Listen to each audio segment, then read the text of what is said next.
My name's Ethan. I'm Armand. And I'm Cosmoli, and we're with the Santa Barbara Middle School Teen Press here with. Myles Estey. Thank you so much for being here. My pleasure. Thank you. Matt said that Cartel Land turned out much different than he originally intended. How did it change?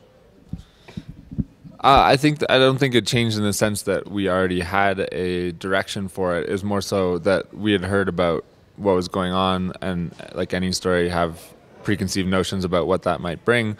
But spending so much time there, the story evolved in all kinds of hundreds of different ways, and things that you can't really predict ahead of time.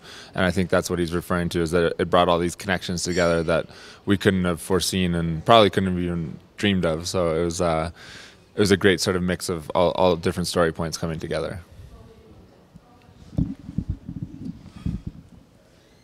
Was there a point in the movie where you found yourself not knowing why the heck you're doing this?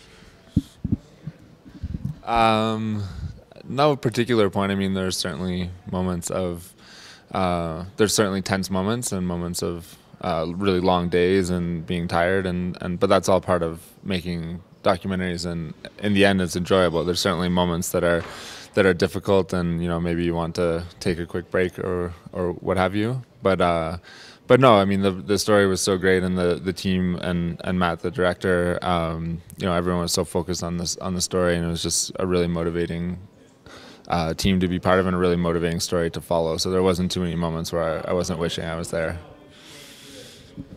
Are there any specific moments that were extremely stressful for you?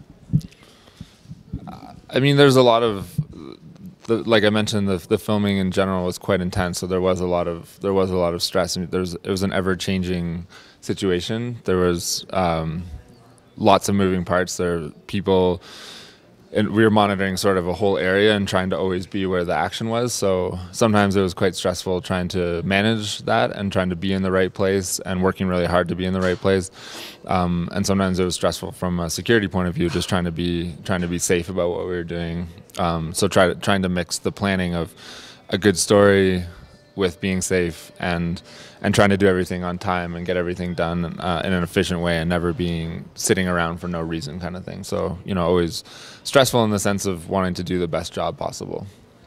Before we go too much farther, would you be willing to give us just a brief synopsis of the film for people who won't have seen it necessarily when they see the ending? Yeah. Rosebuddy, just to sketch the context. Sure. To them? Maybe you guys can ask that question. Yeah. Sure. Who wants to ask? For those who haven't seen the movie, can you give us a brief outline about what it's about?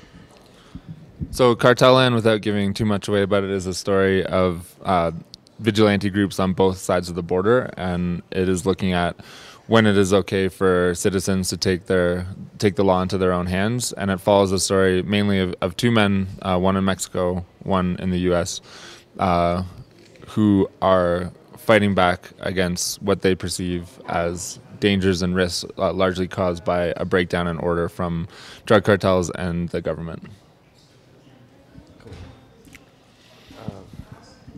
Sun Tzu said that the supreme art of war is to subdue the enemy without fighting. Could a war on drugs be able to use the supreme art of war? In other words, is violence the only solution to the problem?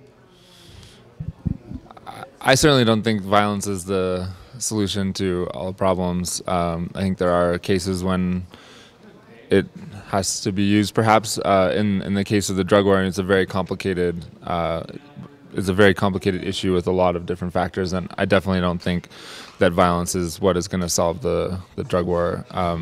That's my personal opinion, and I think what really needs to happen in terms of decreasing the violence in Mexico is strengthening some of the institutions there, and especially judicial systems. Everything from sort of the police up to judges is what's going to fix it, and I don't think violence is the answer there, no.